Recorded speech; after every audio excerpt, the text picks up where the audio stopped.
Iya, Shalom. Selamat hari Minggu. Yang pertama mari kita bersyukur kepada Tuhan. Karena Tuhan sudah mengantar kita di tahun ini, sudah memasuki bulan yang baru, betul? Dan yang kedua kita perlu berterima kasih kepada semua yang sudah bertugas melayani Tuhan hari ini. Song Ministry, mari kita beri aplaus buat mereka. Multimedia, para usher, guru-guru sekolah minggu, wah luar biasa ya. Karunia yang diberikan untuk memuliakan Tuhan. Dan juga bagian apa ini?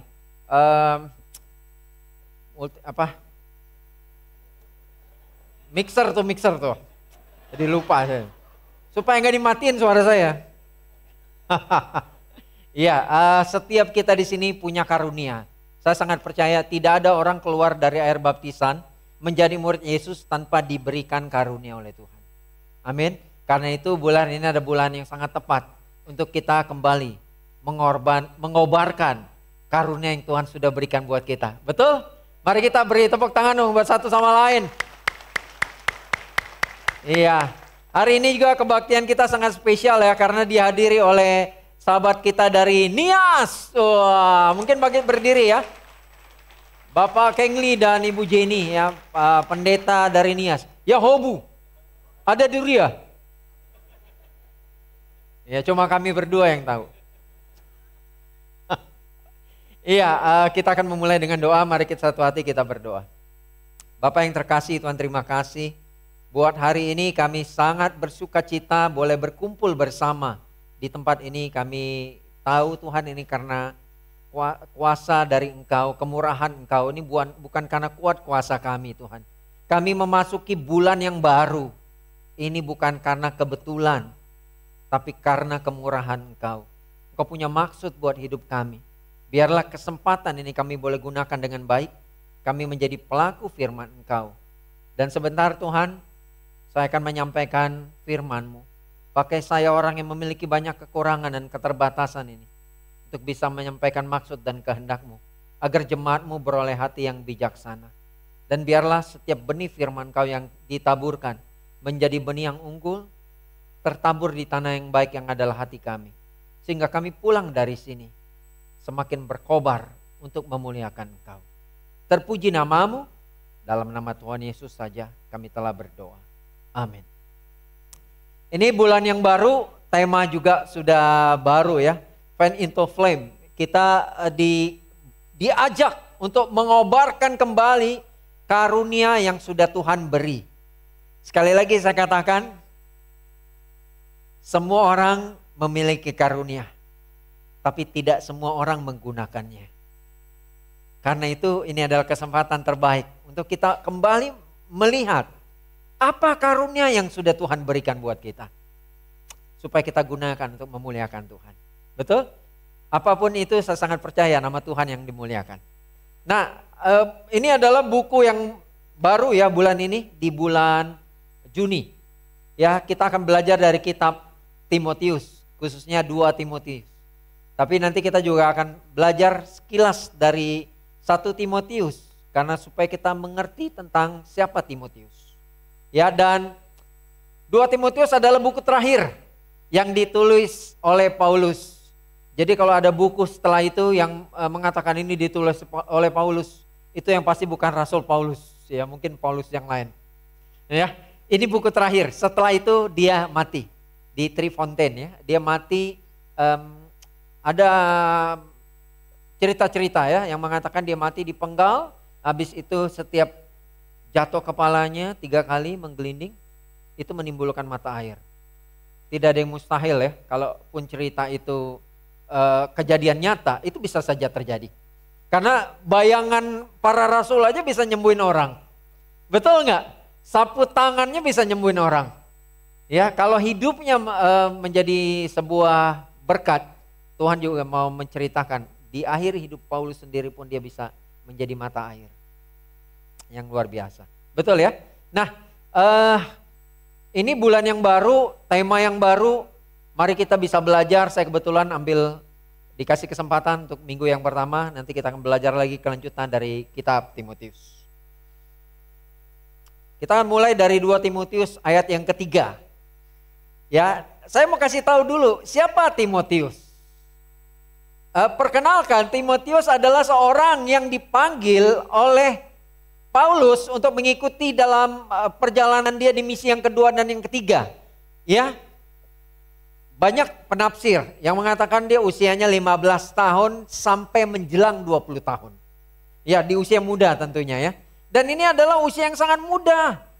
Ya, tentu mungkin hari ini yang duduk di sini tidak ada yang umurnya 15 tahun.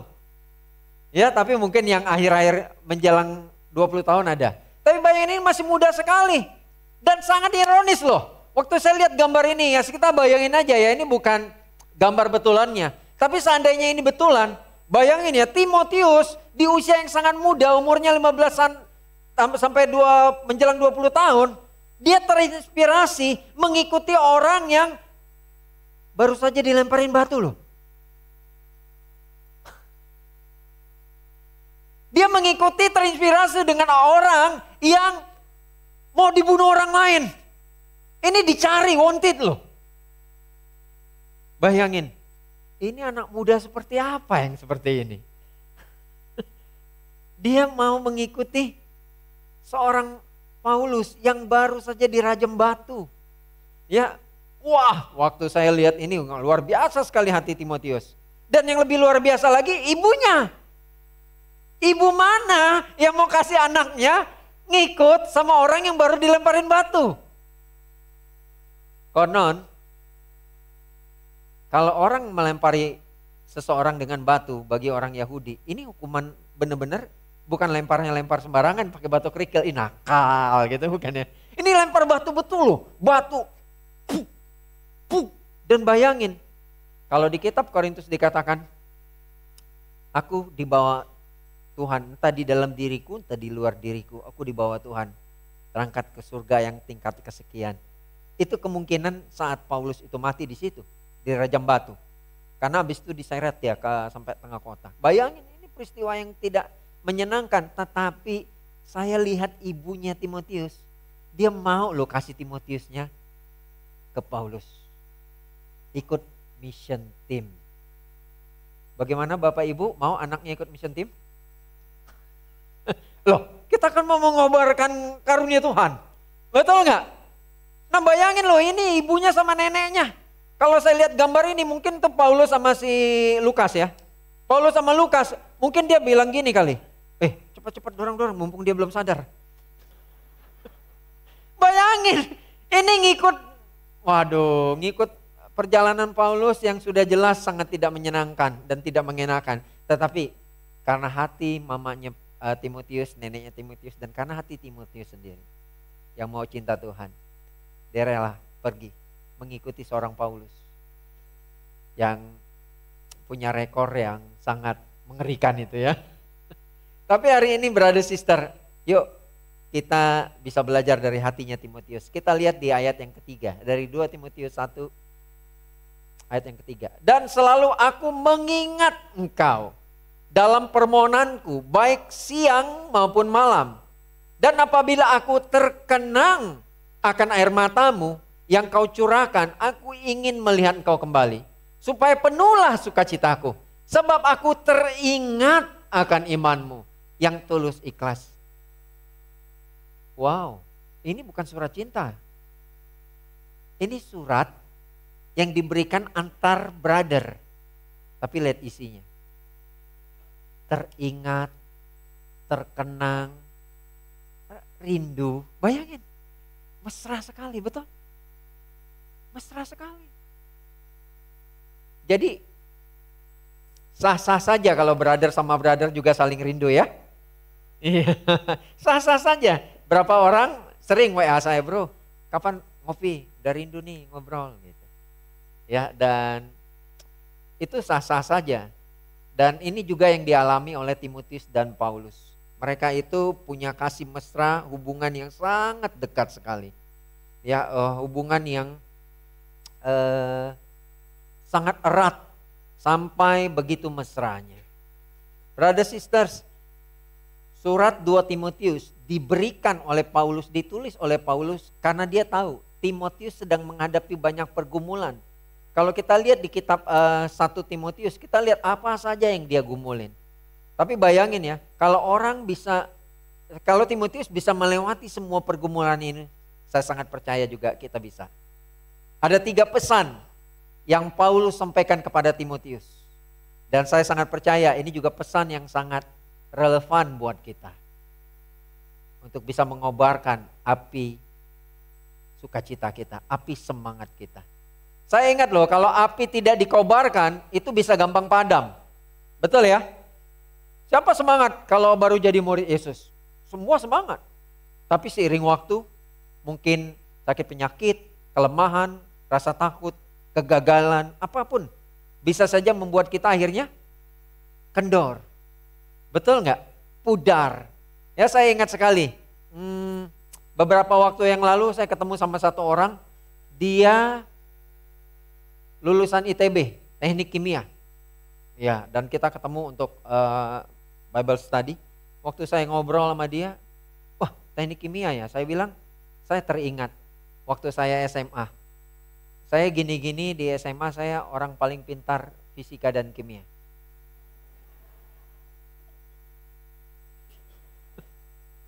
Iya. Dan saya mewakili sekolah saya di tingkat provinsi waktu itu ya. Untuk ikut cerdas cermat MIPA, matematika dan IPA. Ya, wah, saya hafal rumus-rumus fisika, ya, hukum Newton dan Gaia dan segala macam persamaan reaksi dan semuanya saya hafalin. Dan kalau ditanya sekarang, yang saya cuma tahu tinggal 2 rumus. F sama dengan M kali A, P sama dengan M kali V. Selebihnya lupa. Kenapa saya bisa lupa? Karena saya lulus SMA aja tahun 93. Berarti saya sudah 33 tahun. Siapa yang ingat kalau nggak diulang-ulang? Betul nggak? Nah, sama dengan kita. Kita dapat pengajaran, dapat firman Tuhan, kita tidak pernah mengulangnya lagi, membagikan kepada orang lain.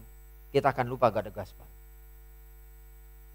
Ya, karunia kita sebenarnya salah satunya adalah karunia mengajar sebenarnya.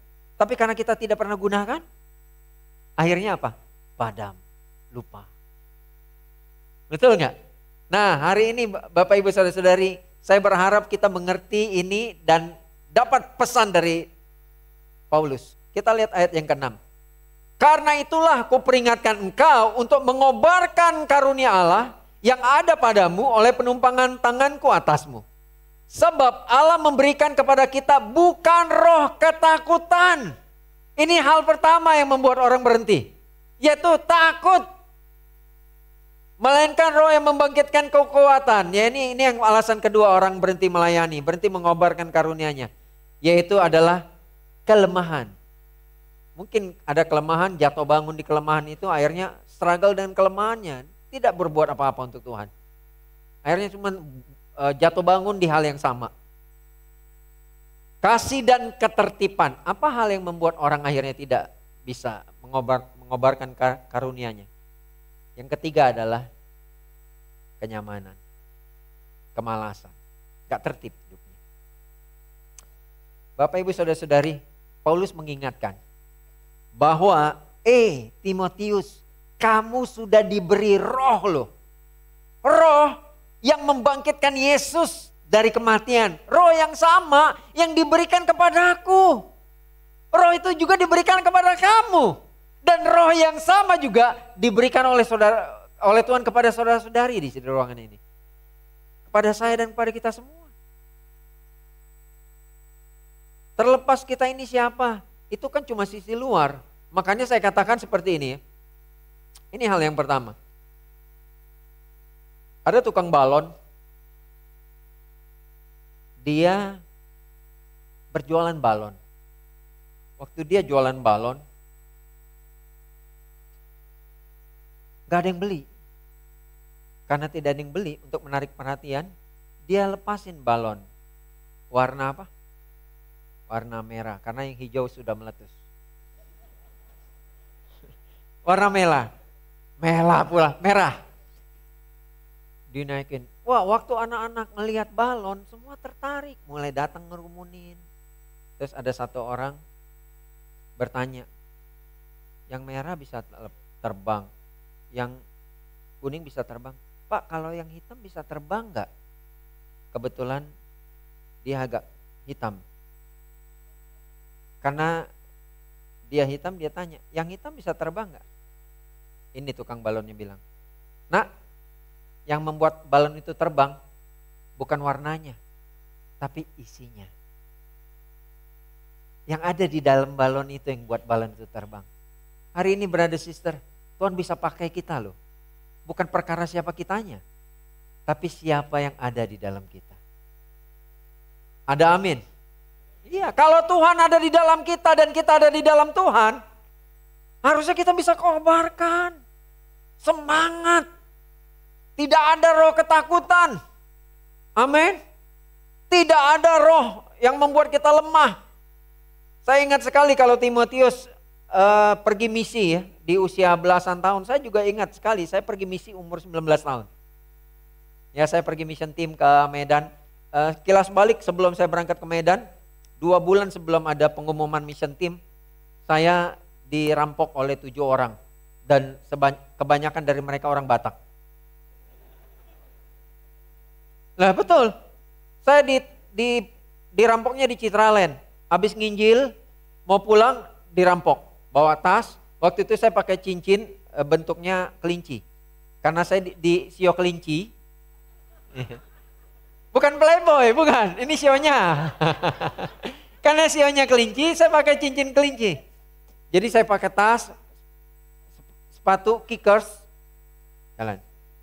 Terus saya dirampok, dipukulin. Dari mana saya tahu mereka orang Batak? Karena mereka ngomong Batak. Ahado, gitulah. Saya dipukulin, wah, bayangin ya, babak belur. Habis saya dipukulin, sepatu hilang, tas diambil. Tapi waktu mereka lihat, Kristen, Alkitab, pergi mereka. Takut mereka. Ya, dan akhirnya apa? Saya pergi, saya bingung kemana saya harus pergi karena saya berdarah. Saya akhirnya pergi ke telepon umum. Saya mau telepon Flat Brothers di daerah Tomang tuh, Dr. Moardi kalau nggak salah ya. Dan di situ kumpul beberapa brother grup kami ya. Dan saya mau telepon, saya antrian di telepon umum. Saya nggak ada koin karena semua udah diambil. Terus saya orang yang lagi nelpon itu keluar, saya bilang, Pak boleh nggak saya minta koin untuk telepon. Kamu yang di Koni kan? Rupanya saya pernah injili dia di Citraland. Ya akhirnya dia bantu saya, telepon brother, akhirnya brother jemput saya. Dan saya ingat peristiwa itu ya. Saya makin takut sama orang Batak. Tiba-tiba 2 bulan kemudian, oke, ada mission team. Kemana? Medan. Ya udahlah, karena saya percaya saya sudah selesai waktu saya belajar salib dengan hidup saya. Sekarang udah impian Tuhan yang harus terjadi. Akhirnya saya berangkat mission team. Dan bukan cuma itu, saya banyak punya sahabat akhirnya dengan orang Batak dan saya menikah dengan orang Batak. Luar biasa. Saya melihat ini bukan kuasa saya, Tuhan. Kalau ada roh Tuhan di dalam kita, tidak ada roh ketakutan. Setuju? Setuju ya? Tidak ada roh ketakutan, tidak ada yang bisa mengatasi melemahkan kita. Kita bisa atasi kelemahan kita. Karena itu brother sister, pesan Paulus yang pertama adalah strong in Christ. Saya sangat percaya ketika Paulus mengatakan ini, jadi janganlah malu bersaksi tentang Tuhan kita. Janganlah malu karena aku, seorang hukuman karena dia, melainkan ikutlah menderita bagi Injilnya oleh kekuatan Allah. Di mana kekuatan Allah itu? Ya rohnya itu. Kan ada di dalam kita. Karena itu jangan terus tinggal dalam kelemahan. Kita punya roh Tuhan.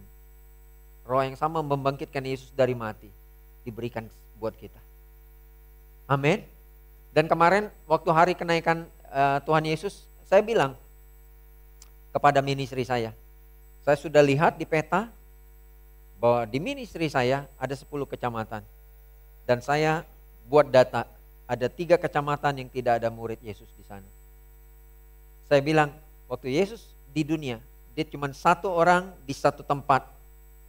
Tapi ketika dia berbentuk roh, dia ada di mana-mana. Itulah kita. Betul? Karena itu apa saya bilang? Mari kita berpencar. 10 kecamatan harus ada murid semua. Ada Pasar Rebo di sana. Saya aja baru tahu ada Pasar Rebo. Ada Kecamatan Makassar. Ciracas, cuma 1 orang Ciracas. Apa ini? Ada Halim Perdana Kusuma di sana. Saya bilang, mari kita berpencar. Tuhan ada di dalam kita. Ada amin. Karena itu Paulus bilang apa? Strong in Christ. Ada Tuhan di dalam kita. Kita adalah imamat yang rajani. Ceritakan Tuhan di mana-mana. Amin. Brother sister, kenapa Paulus mengingatkan Timotius untuk ini?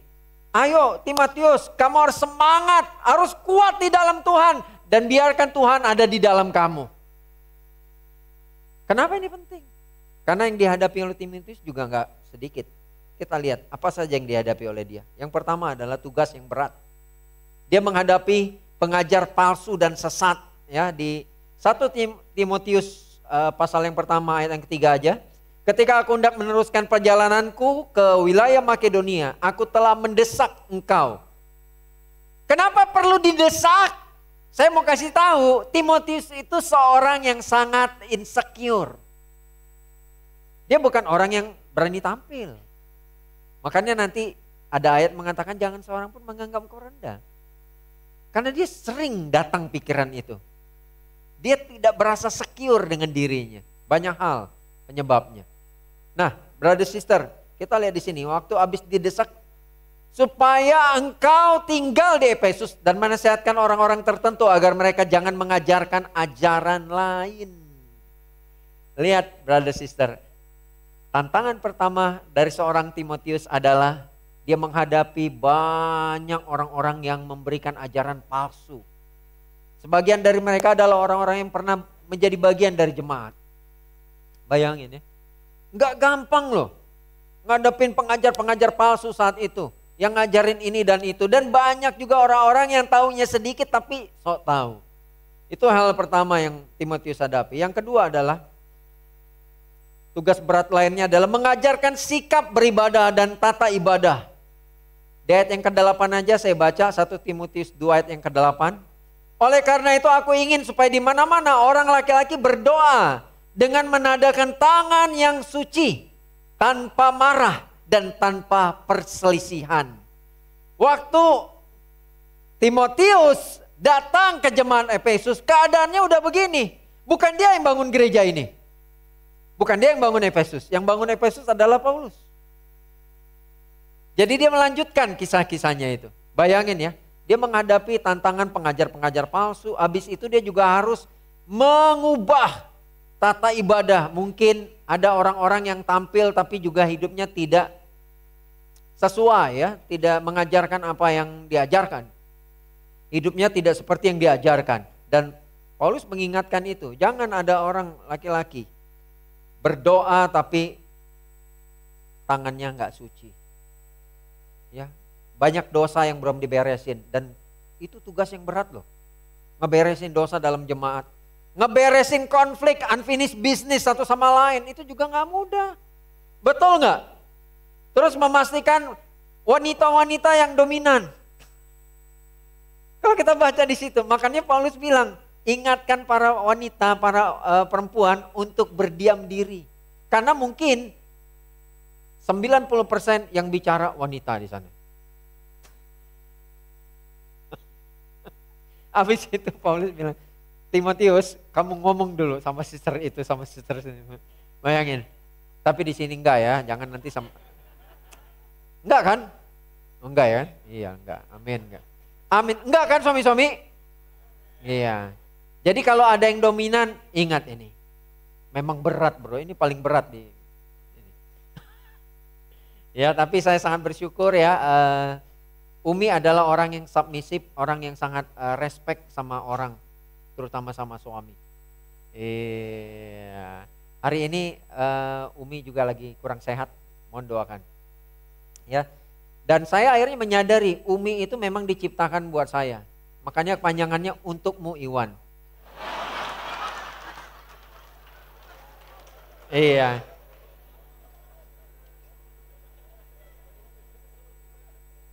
Dua keputusan saya yang akan saya ulang-ulang. Pertama adalah jadi murid. Saya akan selalu jadi murid. Hidup mati. Kalau saya reinkarnasi berkali-kali pun, saya akan tetap jadi murid. Saya cari lagi itu orang di Gedung Koni. Ya, yang kedua, saya akan menikahi lagi Umi. Terharu. Amin. Kita lanjut lagi. Tugas berat lainnya apa? Mengangkat penilik jemaat diaken yang baru. Ingat, kalau ada yang baru berarti ada yang lama. Waduh, untuk beberapa orang disuruh mundur susah loh. Iya, enak aja lu nyuruh-nyuruh gue mundur. Umur lu berapa katanya? Kemungkinan besar Timotius umurnya 35-an. Bayang, masih muda. Dan ini bukan perkara yang mudah. Dia menyuruh orang-orang yang sudah duduk di posisi wena itu untuk turun karena gak sesuai standar. Bayangin. Gak sesuai standar. Menggantikan pemimpin-pemimpin lama. Waduh. Itu gak gampang. Udah itu satu hal yang lain lagi apa? Udah gantiin yang lama, angkat yang baru.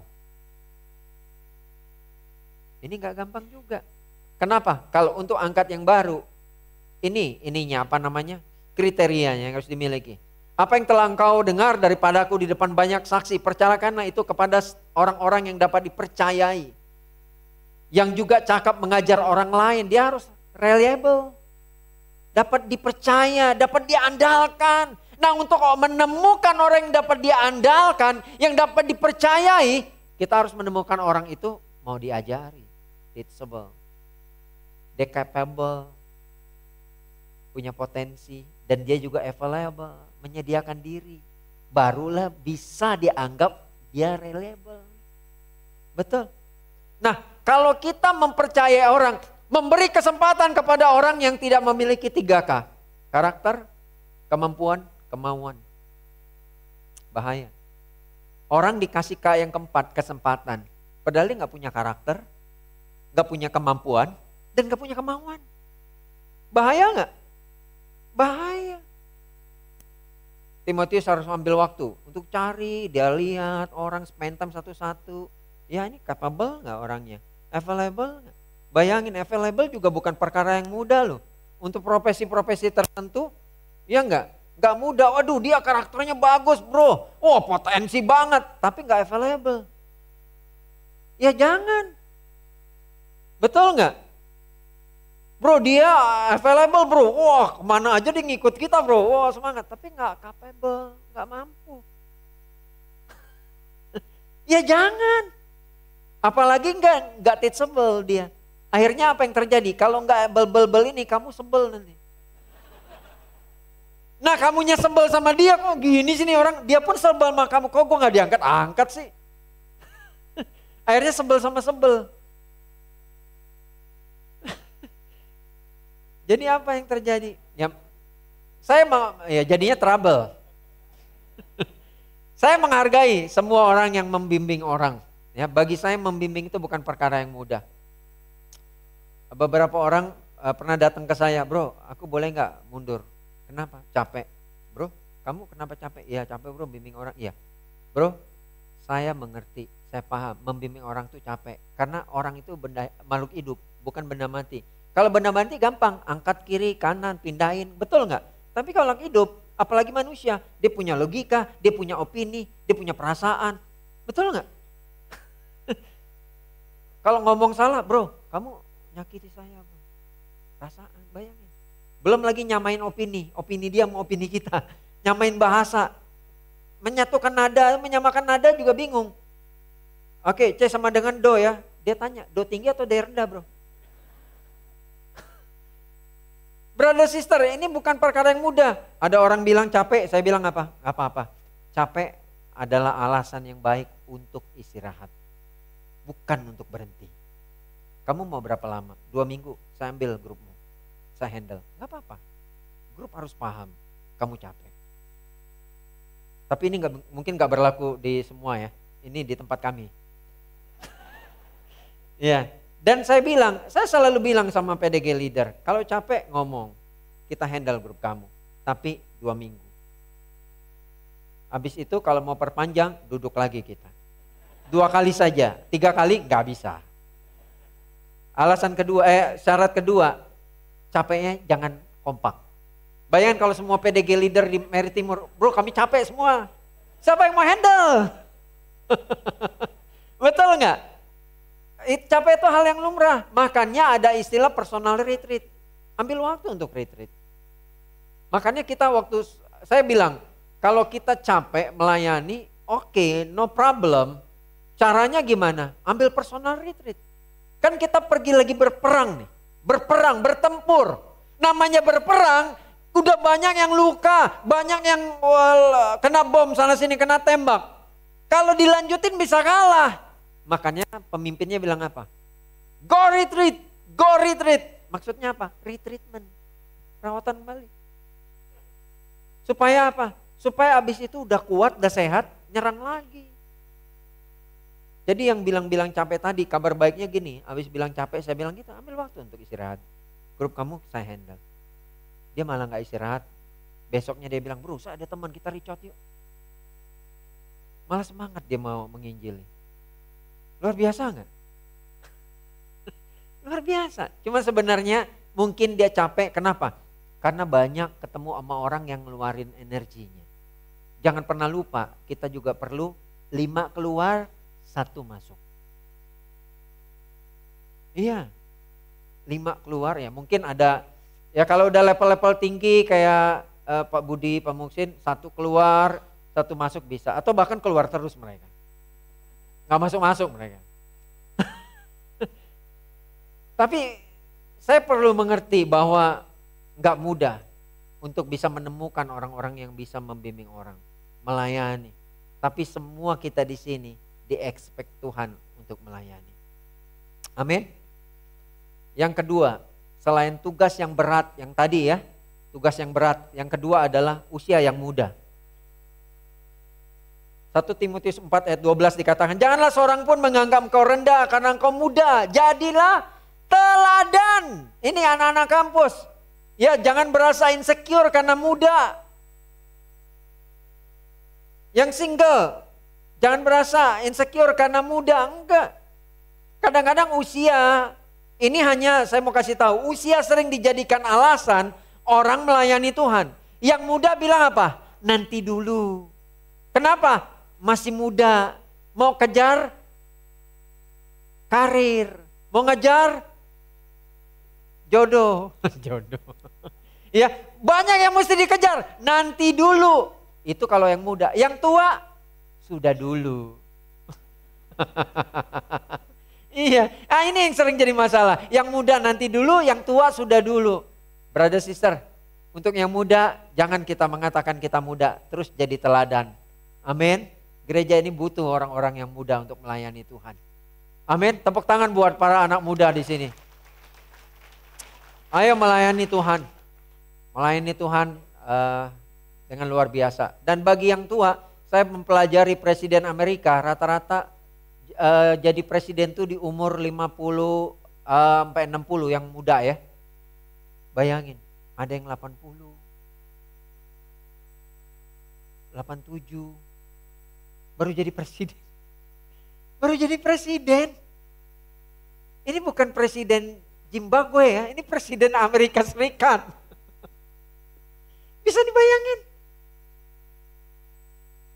Kita perlu fresh and greeny buat Tuhan. Ada amin. Jemaat yang muda kasih tepuk tangan buat yang senior. Iya, kita harus kobarkan semangat melayani Tuhan. Kita semua punya karunia. Mari kita melayani Tuhan. Ya, tanpa pandang usia. Dan yang ketiga, alasan tantangan Timotius dalam melayani adalah selain tugas yang berat, usia yang muda, fisik yang lemah. Gampang sakit dia. Janganlah lagi minum air saja, melainkan tambahkanlah tambahkanlah anggur sedikit. Nah ini penting, anggur sedikit, jangan banyak. Saya ulangin, biar nggak salah baca. Janganlah lagi minum air saja, melainkan tambahkanlah anggur sedikit. Berhubung pencernaanmu terganggu dan tubuhmu sering lemah. Kenapa? Karena anggur sedikit itu bisa buat sehat. Tapi anggur sebotol itu buat sesat.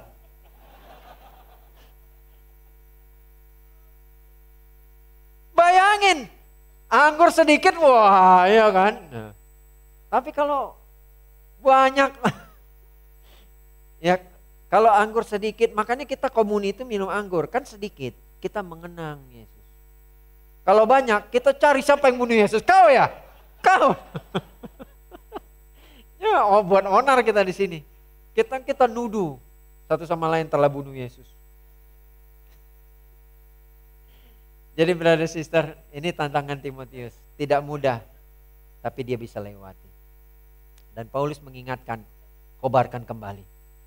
Ya, jadi ini seperti tukang sate, apinya udah mau mati, kipas-kipas lagi. Supaya nyala lagi. Semoga khotbah ini juga bisa mengipas-ngipas kita. Berkobar lagi untuk Tuhan. Amin. Tepuk tangan dulu lah buat satu sama lain. Ayo kita semangat kembali untuk Tuhan.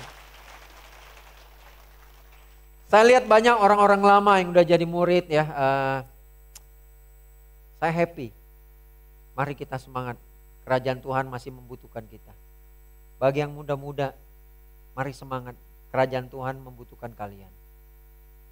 Gerakan ini masih harus berlanjut. Amin. Kita lihat lagi apa pesan Paulus kepada Timotius. Di 2 Timotius 1 ayat yang ke-9-nya. Dialah yang menyelamatkan kita dan memanggil kita dengan panggilan kudus, bukan berdasarkan perbuatan kita. Sekali lagi, Anda selamat bukan karena perbuatan Anda, melainkan berdasarkan maksud dan kasih karunia-Nya sendiri yang telah dikaruniakan kepada kita dalam Kristus Yesus sebelum permulaan zaman. Di ayat ini Paulus mengingatkan, kamu harus mengobarkan kasih karunia karena roh yang diberikan sama Tuhan sama kamu itu bukan roh yang main-main, itu rohnya sendiri. Pesan yang kedua, kamu harus mengobarkan karunia untuk Tuhan karena kamu sudah dimerdekakan. Amin. Banyak orang yang salah tafsir tentang merdeka. Orang berpikir setelah merdeka artinya apa? Oh merdeka, bebas. Padahal merdeka itu independen, bukan freedom. Salah. Freedom itu bebas, kebebasan. Makanya hari kemerdekaan Independence Day. Independence Day. Hari kemerdekaan. Jadi kita dimerdekakan. Maksudnya ini. Seorang yang dimerdekakan, dia mengerti. Kalau saya sudah dimerdekakan, itu berarti saya punya dua. Kebebasan dan tanggung jawab. Ini harus balance. Karena kalau enggak, orang cuma, yes saya sudah merdekakan oleh Tuhan. Habis itu dia gak buat apa-apa. Karena saya bebas dong. Saya udah bebas. Jangan atur-atur saya. Saya tidak mau ada pembimbingan. Wow. Saya tidak mau PDG. Saya tidak mau melayani. Ya saya udah bebas dong hidup saya. Saya udah bebas. Saya freedom. Bapak ibu saudara-saudari. Maksudnya kita dimerdekakan gini. Makanya Paulus ingetin di ayat yang ke-11-nya dia bilang gini. Untuk Injil inilah aku telah ditetapkan sebagai pemberita. Sebagai rasul dan sebagai guru. Kalau Paulus ini peranannya. Ini responsibility-nya. Tanggung jawabnya. Nah bagaimana tanggung jawab kita? Saya sangat percaya. Kita semua di sini bukan cuma dapat freedom, tapi juga punya responsibility. Apa? Saya juga nggak tahu. Saya mengambil tanggung jawab saya. Saya sangat percaya semua kita di sini punya tanggung jawab yang Tuhan tentukan. Semua punya job desk-nya. Efesus bilang kita ini ciptaan Tuhan untuk melakukan pekerjaan yang telah Dia tentukan. Semua punya job desk-nya. Kita nggak perlu ngambil job desk orang lain. Ya kita bicara karunia, kita punya job desknya. Job desk saya ini. Kalau disuruh nyanyi saya nggak akan bisa. Itu bagian Pak Budi. Kalau saya nggak bisa. Saya ngerti job desk saya. Ada orang yang pendoa, ada orang yang silakan. Tapi ada tanggung jawabnya. Nah tanggung jawab Paulus, dia adalah sebagai pemberita, sebagai rasul, sebagai guru. Makanya Paulus ingatkan bahwa dampak kasih karunia adalah hidup kita menjadi berguna, bukan percuma. Brother sister, kalau orang udah dimerdekakan, terus dia berasa freedom, bebas, itu orang akan percuma jadi murid. Karena dia tidak balance dengan responsibility. Tapi jangan salah, jangan sampai terbalik juga gini. Dia hidup dalam kebenaran itu karena rasa syukur sudah diselamatkan. Bukan alat ukur agar diselamatkan. Jangan juga gini, oke, setelah dimerdekakan responsibel, gak ada kebebasannya. Tanggung jawab, tanggung jawab, tanggung jawab. Matehok lah dia. Mati dia jadi murid begitu. Akhirnya apa? Stres, capek, karena gak berasa ada. Ingat, kita sudah dapat freedomnya, kebebasan. Sekarang isinya dengan responsibility. Makanya orang yang dimerdekakan itu harus mengisi kemerdekaannya dengan hal yang benar, dengan tanggung jawab. Kalau enggak, bahaya. Kemerdekaan itu jadi percuma. Amin. Saya lanjutin pesan yang ketiga. Yang pertama apa tadi? Strong in Christ. Ingat Timotius, kamu tidak bisa kuat kalau Tuhan tidak ada di dalam kamu. Dan kamu di dalam Tuhan. Yang kedua, Timotius, kamu sudah diselamatkan, kita sudah diselamatkan. Ini harusnya jadi alasan yang luar biasa untuk melayani Tuhan, betul? Yang ketiga, bukan ini, saya mau cerita tentang ini. Insecure. Tahu, Timotius adalah tokoh yang paling insecure saya rasa. Dia banyak sekali insecure-nya. Fisiknya, betul? Usianya, mungkin juga pendidikannya. Karena dia ikut dari umur belasan tahun. Gak sekolah dia pasti. Iya, bayangin dia ikut kemana-mana loh. Banyak yang bisa buat Timotius itu insecure. Betul? Dan saya teringat diri saya. Banyak yang bisa buat saya insecure. Kegagalan, hal yang tidak saya miliki. Saya ingat ada satu masa, saya akhirnya mengerti waktu saya belajar skema, saya makin kenal siapa saya. Dan saya justru bersyukur dan mengerti apa yang harus saya lakukan. Ada satu peristiwa yang waktu saya belajar skema, peristiwa ini saya recall, akhirnya kembali ke pikiran saya dan saya teringat, oh rupanya saya begini. Ada satu masa kita para pelayan buat games. Ya, game semua berbaris. Kalau dulu kan, wah saya masih ingat main bola, main polo air.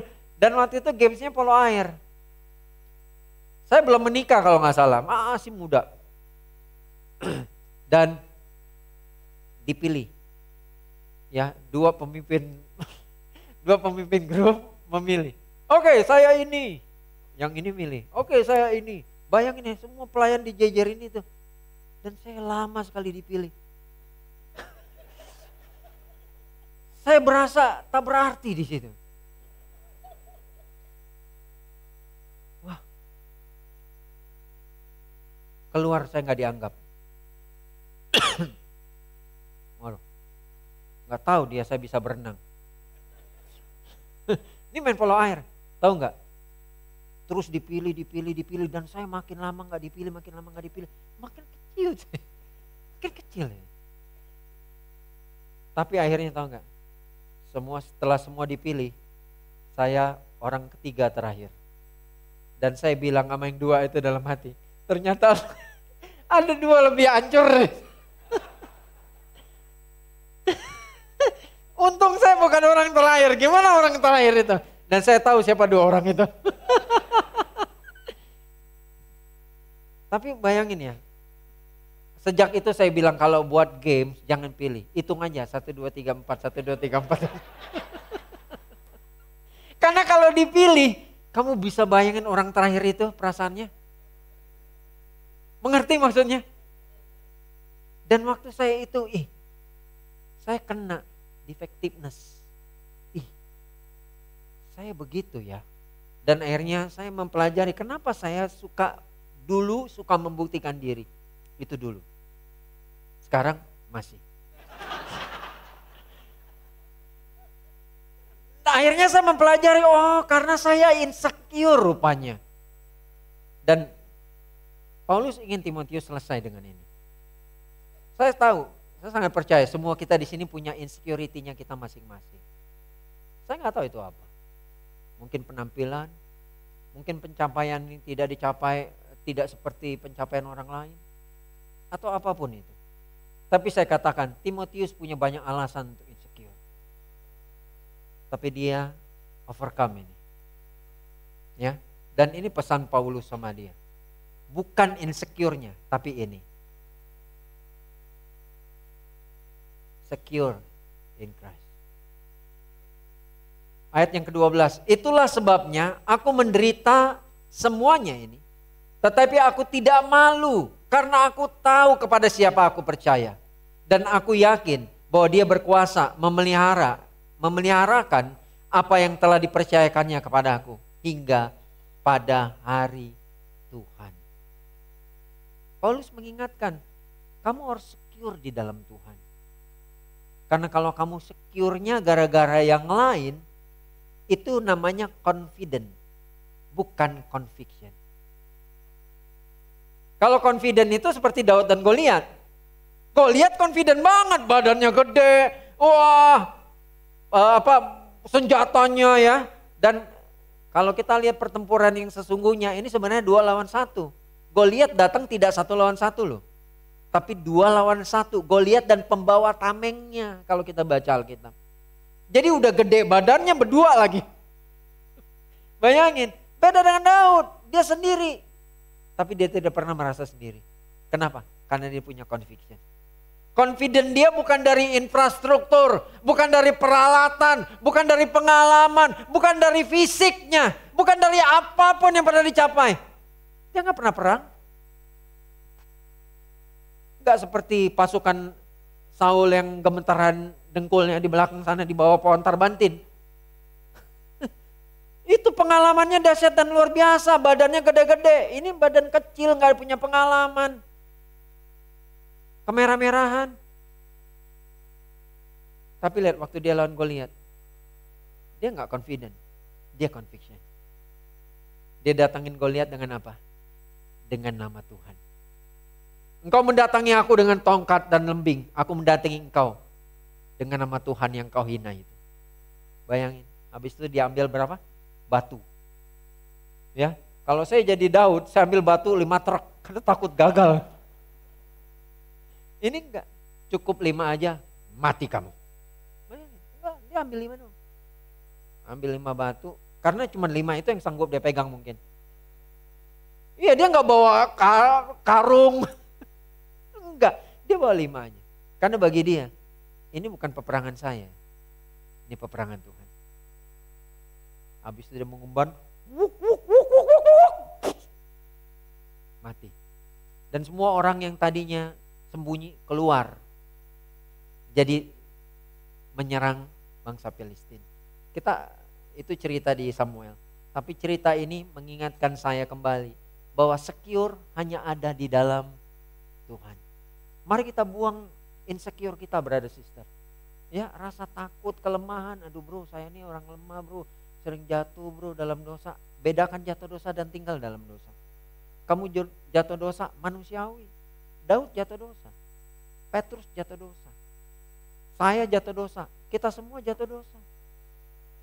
Tapi kita adalah orang yang tidak mau tinggal dalam dosa. Kita punya roh Tuhan. Mari kita bangkit. Semangat kembali untuk Tuhan. Mengobarkan karunia untuk memuliakan Tuhan. Amin. Tepuk tangan dong buat satu sama lain. Ayo bro sis, kamu bisa. Brother sister, di kitab, saya mau menutup dengan satu ayat. Di kitab 1 Timotius pasal 6 ayat yang ke-12, tidak ada di slide. Itu Paulus menantang Timotius. Engkau harus ikut pertandingan dengan baik. Di kitab 2 Timotius, Paulus mengakhiri pertandingan dengan baik. Jadi 1 Timotius dia menantang Timotius untuk ikut pertandingan dengan baik. Tapi di pasal yang kedua, dia sendiri mengakhiri pertandingan dengan baik. Dia bilang apa? Sekarang telah tersedia bagiku mahkota kebenaran yang akan dikaruniakan kepadaku oleh Tuhan, hakim yang adil pada harinya. Tetapi bukan hanya kepadaku, melainkan juga kepada semua orang yang merindukan kedatangannya. Jadi brother sister, ada 3 poin hari ini kita belajar. Pesan Paulus. Mari kita bangkitkan semangat kita, berkobar-kobar untuk Tuhan. Kenapa? Karena kita bisa kuat kalau kita ada di dalam Tuhan. Kita sudah diselamatkan oleh Tuhan. Ini alasan terbaik kita melayani Tuhan. Amin. Dan kita harus berasa secure apabila kita ada di dalam Tuhan. Amin.